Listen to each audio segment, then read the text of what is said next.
In between managing the farm and our business ventures, over the last few years, Nick, Ross and I have made time to head off on the occasional boys' own adventure. We've tackled some rough water, kayaking through the Tassie wilderness, and tasted some incredible wine and food in the beautiful Tamar Valley. The search is over. I think I've found Nirvana. But this time out, we've planned a leisurely sail to Maria Island to further test our fishing skills and to take in Tassie's beautiful east coast. My name is Matthew Evans. I used to be a food critic living in Sydney. Now, I'm a pig farmer in country Tasmania. We've just bought a new farm, Fat Pig Farm, and a new dream has surfaced. We want people to meet our animals and pick and taste our homegrown food. But that means one almighty makeover to deliver a farm-to-plate experience. From hobby farm to family business, how hard can it be?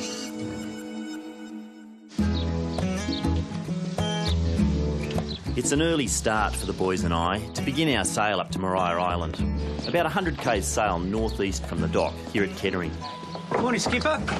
How you going? Going well. We've been invited to sail on board Sayona, a beautiful 40-foot hewn pine ketch by long-time owner and skipper Ben Maris. Good morning. Hi, nice to see you. Good. Very well. Good. Come on board. Drop your dunnies down below. I don't have much sailing experience, so I'll be relying on Ben's capable hands to guide us safely through some tricky waters. There we go. That'll do. Sort it out. After leaving dock, it's a pleasant motor out into Northwest Bay, and the forecast for the next 3 days couldn't be better. Look at this. We're off. Perfect morning for it. And once we've reached open water, we're ready to hoist the main Going well. and let the wind do the work. Good. We have a mainsail. We're sailing. We are. The stuff you see on the Sydney to Hobart race. But they do it really fast and look like strong men. We're making about 4 knots in a light westerly, and with Ross on the tiller, Ben tells us our planned route. We go around the north end of Bruny, across by the Iron Pot, behind Betsy Island, and across to Denali, through the Denison Canal, out through Blackman Bay, and then out here to, that's Maria Island, and I reckon we'll probably end up round here. Oh, fantastic. So it's a short way. We've cut out all of that. Exactly, that's what the canal's done. Imagine what a difference it made, instead of coming all around this difficult seaway, to come on these inland waterways. And it's open all the time, or is there a road going across? There's a road across, and so we have to call in when we get here to Fulham Island and ask them to open the road bridge for us. We pay a toll going through. It's just a convention. What's the toll? Is it much? It's a bottle of beer. Seriously? A bottle of beer? A bottle of beer. And conventionally, we not only give them a bottle of beer, but we tape a gold coin onto it as well. That doesn't sound like a real toll. That's a made-up one? I don't know whether there's any regulation about it, but we all do it. Yeah, we'll have to do it. No worries. How do we do that? Well, That we hand it over to the guy as we go through? He has a big basket on the end of a pole that he puts out. Right. And I'll give you a bottle of beer and you can Yeah, can I do it? try and get it in. Oh, I have to be a good aim, and he has to be good with the net. You do. Before I can put my slam dunk skills to the test, we need to drop sail and radio ahead to the canal. Canal Siona on 7-3, do you receive? Yes, good morning. Is there a chance you'd open the bridge for us, please? Just like to keep coming and I'll have the bridge open for you, over. Thank you. We'll stand by. Which gives me enough time to prepare our so-called toll and get into position just as we're passing a local landmark. Hey, Ross, that's the famous Dunalley fish and chip shop. That looks pretty good. Do you want to try talk Ben into stopping? I reckon that'd be a good idea, wouldn't it? I'll give it a crack. Yeah. I'll just pay the gatekeeper, then I'll go and have a chat to Ben. It's a bit nerve-wracking. And with a strong current to tend with, I've only got one chance to get this bottle in the basket. Have you got a long pole? Whoa. There we go. No worries. Cheers, mate. Thank you. It's a hole in one. Fantastic. Easy done. Paid our dues. Paid our dues, so we might let us back through the other way. Nice work, if you can get it. Right.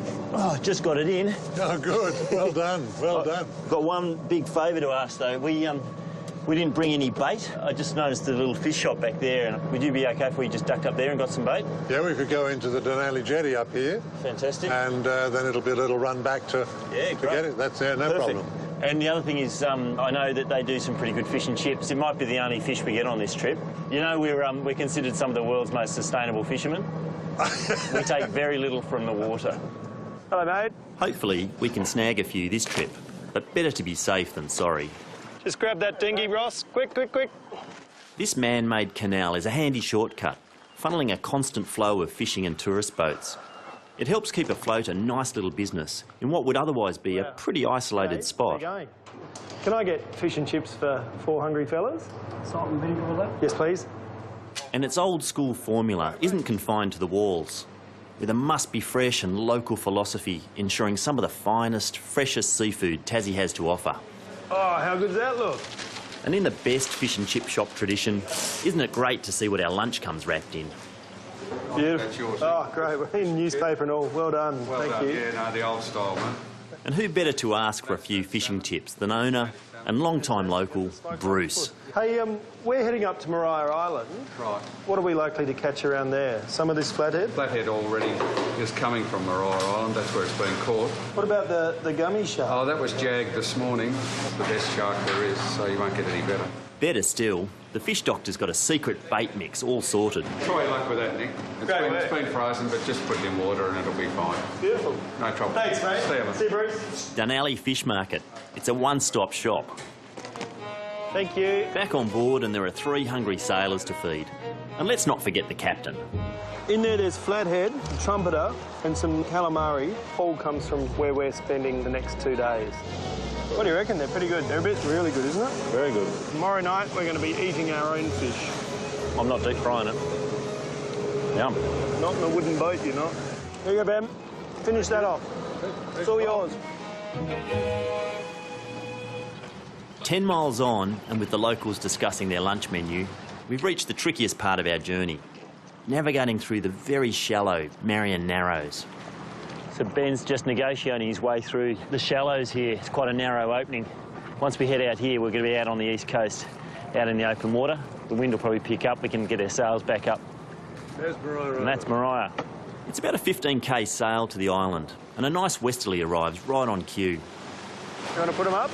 Suddenly, it's all hands on deck to hoist the sails under Ben's instructions. Keeping an eye on the lazy jacks, making sure it doesn't get caught. Head to wind, Ross, that's good. And in no time, the sails are set, and we're really picking up speed. Right, we could start to bear away now. And then comes a question I wasn't expecting to hear. Matthew, do you want to sail? It's an offer just too good to refuse. Now, we want to point for the south end of Maria. That's it. Keep that course. So this is it, sailing. This feels amazing. I've only ever been in tiny little catamarans, mucking around on lakes. This is a proper sailboat. And every time one of the sails filled up with wind, you could just feel the whole boat take the force and power along. And now I've got this thing called the tiller in my hand, which is like a steering wheel, but not. And you turn it the wrong way to go the other way, if you know what I mean. It's an exhilarating experience, especially with scenery like this. But as we make our approach to Maria Island, the wind becomes a little fluky, so it's best I hand it back to an experienced salty. I'm interested to learn a little more about this hue and pine beauty. This is a gorgeous boat. Do you know the history of it? Yes, there are only 2 of this design ever built. Right. Most interestingly, Vice Admiral Sir Guy Wyatt retired from the Royal Navy as hydrographer, the chart maker for the Navy, just after the Second World War, and he bought this boat. And then for many years, he's sailed around and charted around Tasmania now. So this has had a hand in the charting, the mapping of the coastline of Tasmania. Lots of little bays. Yeah. Yes, have charts that were made from this boat. And you'd need a little boat like this to get into the little bays. Well, the centreboard, of course, was helpful for that, especially going into places like Port Davey and so on. That's the bit that kicks up if you hit something a bit low. Instead of having a fixed keel, it's got a board that we can heave up, and then she doesn't need as deep water. Fantastic thing. We reach our mooring for the night and drop sail once again. Then motor into beautiful Whalers Cove, sheltered from the wind, on the east side of the island. It's been a brilliant first day, and under a stunning sunset, we enjoy a well-earned beer. I wonder what tomorrow has in store for us.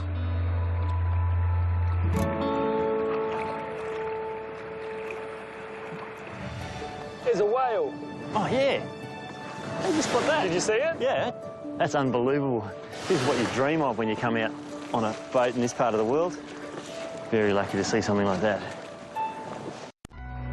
Day 2 of our Maria Island sailing adventure, and another boat is moored just across from us overnight. Their skipper, an old mate of Ben's, has hatched a plan that I really like the sound of. G'day, Ben. Just going to sneak around here for a little while, then got a little bit of a spot just around near Raggedy. Probably whip up a couple of perch or something like that. Would you guys like to follow me around and join us around there? We'll see what we can rumble up. It's a tempting offer, especially because Garth knows these waters like the back of his hand, which makes him the go-to man for some inside tips on where the big ones might be biting. G'day, Matthew. I'm Garth. Pleased to meet you. Nice to meet you. Sure. Yeah, same here. This is it. Welcome aboard Southwest. Southwest, what a gorgeous boat. G'day. And he's got his mate Dennis along for the ride as well. Ben was saying on the way over that you're not just inviting us fishing, but you actually know where the fish are. No, there's a bit of a hole just around the corner from here, actually. So we're in here. Yep. Whalers Cove, which is right at that point. Yep. And we'll just sneak out round here to Little Raggedy. And where it says perch and stripey, X marks the spot. So it's definitely going to be correct. Yeah, great. Now, I've had stripey trumpeter before, Yes. and I always heard it was like really deep sea, so we'd have to be, you know, way off this map over here, but is it... Normally there are a couple of spots, and certainly down towards Tasman Island, around that area, that's a very common place for it. But there are a few patches up here where you do find them. But Right. with stripey, there are strange fish that, with a school of them, while you're catching one or two, you miss one, and that's the end of it. They're all gone. Right, Which is okay. rather interesting, that's for sure. But Yeah. that's one of the factors of catching stripey. You can't fish up here, can you? It's the... No, it's a reserve through here. And Yep. same as Mercury Passage, that's prohibited for fishing in there. But basically all around the eastern side of Maria, yeah, not a problem at all. Well, if you get us there and we catch some fish, how about we pay you back by cooking your dinner? I'll go along with that. I'll certainly eat it. Absolutely. That sounds a pretty good bet. I'm quite happy to help you eat it too, if you like. Yeah, all right. OK, get your stick out of the way. After a quick maritime Yui, we're off to Garth's first fishing spot. And the scenery just gets better and better. Look at this. Fantastic coastline on the back side of Maria Island.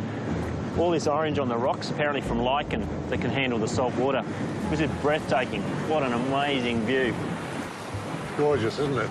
What more could you want? It's a pretty special way to get around. And blessed with perfect weather like this, pigs and 14-hour days seem a million miles away right now. Though I do feel a little guilty that Sadie's not here to enjoy it. Keep an eye out for mermaids, mate. I should have told you guys before that when I was over on Solquest chatting to Garth, I said that we'd cook him dinner if he showed us where to fish, so I also had a bit of a bet on how much we'd catch. But that was before he told me that he actually makes lures for a living. Hey, all right. Well, I put my money on him. Yeah. So would I. Despite his professional advantage, Garth's not getting much more than a suntan when we strike it big. Got one. And it's on for young and old, 2 at a time. Oh, Beat that. double header. Gurnard, a good-sized perch, and even a nice little flatty to brag about. Orchard. But 30 minutes later, it all goes quiet, and the famed stripy trumpeter remains elusive.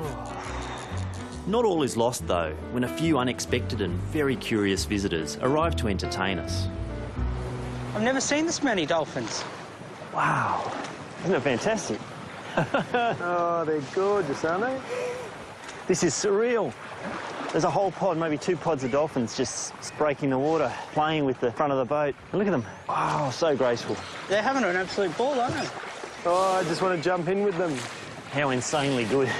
Probably won't be able to wipe the smile off my face for a while. To see that many dolphins frolicking around us feels like a once-in-a-lifetime experience. Until, just a few minutes later, something even more spectacular emerges from the depths. There's a whale. Oh, yeah. Did you spot that? Did you see it? Yeah. Oh, wee. That's special.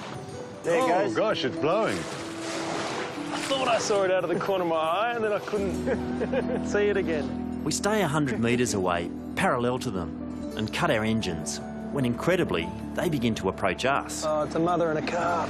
Wow. Oh, stunning. Humpbacks give birth off the coast of Queensland between May and July, and return to their sub-Antarctic feeding grounds from September. Mothers and calves are often seen enjoying the calm and protected waters like these, before eventually continuing their journey southward. But it's a rare and privileged moment to experience these magnificent animals up this close. That's unbelievable. This is what you dream of when you come out on a boat in this part of the world. That sort of poignant thing. This is their territory and we're sort of invading it. But they're happy to play around us and very lucky to see something like that. Eventually they return to the deep, but it's a sight none of us will ever forget. How good was that? Half an hour later, and we still can't believe our luck at what we'd just witnessed. It was amazing. I only wish little Headley had been here to see it too.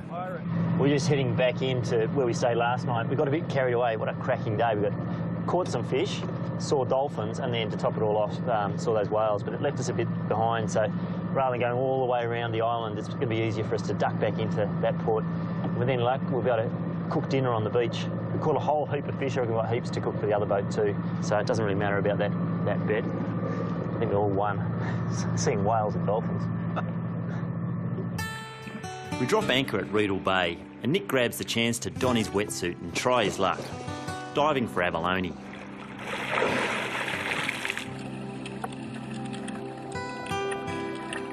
They're pretty scarce on the sea floor, but he snares just enough to add to our feast. What'd you get? A very lonely one. Oh, that feels heavy. Which, after a bit of to and froing, is just about to take shape on the pristine sands of Ocean Beach. If I'm right, the beach appears not to have a single footprint on it, apart from ours. I want to make a marinade for the flathead that Ross is filleting. Something, I guess, inspired by the tandoor, so a yoghurt-based marinade with some spices in. We've got some shark. I want to do a little bit of sauce for the shark, tomato, a little bit of olive and some broad beans that I brought from home. And I also want to do some saffron rice, so rice cooked with saffron from my neighbour's place near Cygnet. This is just yoghurt, a natural yoghurt. And you can actually see this one's actually got all the cream still on top, so it's an unhomogenised one. A few generous scoops should do just the trick. Throw some salt flakes, they'll just dissolve into the yoghurt. For spice, I'm using turmeric, About a teaspoon and a half of that. ground cloves, I just want a hint of it in something like this. and ginger powder to balance out the flavours. Ginger powder takes away a bit of the fishiness. Then I blend through coriander and cumin seeds as Ross arrives with the fillets. I'll put this here. I'll go give them a quick hand. All right, see you in a sec. Then a quick squeeze of lemon, So a little bit of lemon juice. and our marinade is ready. Don't need very long in the yoghurt, probably just as long as we need to get the rice cooked. For our pilaf, simply melt a generous knob of butter into the pot, then stir in the rice to coat. With a pinch of salt and about a litre of water to cover. And finally some Tassie saffron, steeped in water to add a glorious flavour and colour. Meanwhile, Nick's been given shore leave to get busy prepping the abalone, while I chop some garlic, chilli and tomatoes to make a sauce to poach our gummy shark in. And add a little bit of my homemade prosciutto and a little bit of chilli. I'll leave it all to simmer, and as Ross ferries Dennis and Garth in for dinner, the weather threatens. Good evening. But a sprinkle or two won't dampen this meal, or our spirits. Did you have a reservation? Nick's about to really fast fry the abalone. He's got it tossed with a little bit of garlic and chilli, lemon juice too. Whoa. That's the right sound. Nice work. Yeah, that smells too good to share. A little cucumber and tomato salad. Just wanted to have something really light to cut the richness of the seafood. And how good does that abalone look? Do you want to take that over with a few forks, Nick? I'll get this on. It's a sight to warm a sailor's heart. There you go, gentlemen. And who needs forks? There's just enough to go around. There you go, guys. Oh, look. Have some abalone. This looks sensational. Wow, Fantastic. Oh, thank you. You hold on to it, because I've got to cook the next course. Oh, wow. Nick's going to use 2 frying pans to cook the yoghurt marinated flathead. Should all be ready at once. God, it smells great. Look at that turmeric, it's gorgeous. So my tomato sauce with broad beans and garlic and chilli and olives, it's all ready. So I'm just going to pop the shark in there. And all it has to do, as soon as it's changed colour, it's cooked. We'll pop the lid on for a sec. We're good to go. When you got some rice, it's a cucumber, tomato and chilli salad. The salad's going down nicely, and with the shark on board, it's a seafood feast if ever there was. So that's Matthew's flathead fillets in spiced yoghurt. Gummy shark, broad beans from the garden. A little bit of 2-year-old prosciutto in there too. Brilliant. We ticked a few boxes today, didn't we? Every time I brought in a line, I seemed to have 2 fish on it. Well, thanks to Garth for showing us the place to go. Pleasure. I can't believe there's actually another boat in this whole 200 square kilometres of ocean. What a delicious finish to a glorious day. You know what we didn't do? We didn't organise anyone to wash up. Well, nobody's perfect. Whose job's that? Check out this. Fantastic looking scallop, almost perfectly preserved. Perfect example. All through here we've got clams, and the whole time we're walking around here we're walking on fossils. I never thought I'd see anything quite like this. They used to turn it into concrete.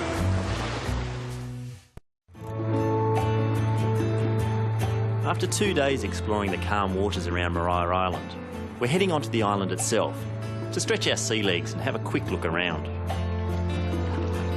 About 20 k's in length from end to end, Maria has a fascinating history and once supported a population of around 500 residents employed mainly by the National Portland Cement Company, which mined its cliffs for limestone. The cement works became unviable and closed in the 1930s. The state eventually resumed the island's freehold. In 1972, the island and some of the surrounding sea was proclaimed as a national park and protected marine reserve, all overlooked by a formidable peak known as Bishop and Clark. So you can walk up there too, eh? Yeah, it's pretty special. Look at the view you get. That'd be a beautiful walk. And it's an island full of surprises. Look at that, eh? Isn't that fantastic? So this is the fossil cliff, so-called fossil cliffs because it's full of fossils. The stuff down there, still embedded in the rock, is 270 million years old. Want to go down and have a look? Sure. Yeah. It's a short hike along the path to reach them, but well worth the effort to see such remarkably preserved fossils. Check out this. Fantastic looking scallop, almost perfectly preserved. Perfect example. All through here we've got clams, and here's another one I was just sitting on. The whole time we're walking around here we're walking on fossils. I never thought I'd see anything quite like this. They used to turn it into concrete. These ancient creatures once lived in a very cold, shallow marine environment. After millions of years, the Earth's crust rose and the uplifted land was eroded by the sea to form these dramatic cliffs and finally reveal its secrets. This trip's better than I expected, and I expected a lot. Such a treat to be able to see Tasmania from the water. You get a completely different perspective. And then to be able to sit onshore and see where you just were, sailing just there. And an hour later, that's exactly where we are, under full sail, looking back on those majestic cliffs. Our 3-day adventure is almost at an end, but we make time for one last snorkel. But perhaps the prettiest of the spots we've encountered, just off the painted cliffs. And it's great to see the locals taking advantage of these protected, pristine waters. After the dive, there's time to take in what we've just experienced, along with a warming, medicinal brandy. I was amazed at how much bigger all the fish were. Oh, the size of them? It's a pretty good argument for marine reserves. Everything's just allowed to grow to its natural size. Shows you a bit of what's possible. So you can keep an area and it will regenerate compared to the other areas. And then hopefully it feeds into, so that we can keep catching a few fish out in the other bits. All I can say is thank you for Absolutely. the most amazing Maria Island trip. That surpassed all my expectations. I'll say. That was insanely good. Thank you. It's been my absolute pleasure to have you guys on board. It's been real fun. You're a great crew. Happy to crew for you anytime. I'm not sure we did that much. Yeah, you'll get one of these later. Cheers, mate. So long. Hey, right. End of a good trip, hey? It's a 10-hour sail back to Kettering, into a very stiff southerly. Let's go and put the main up. But now Nick, Ross and I have our sea legs, we're up for anything the weather can dish out.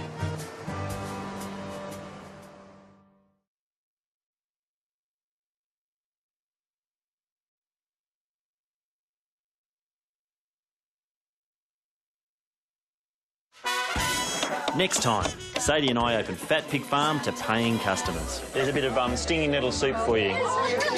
Welcome to a glorious sunny day at Fat Pig Farm. Wanted to show off a bit of pig. Got the hawk shoulder, break it up into bits and then just sort of pop it in a bun for people. So that's it. This is what we've been working towards, to be able to serve food from the farm on the farm.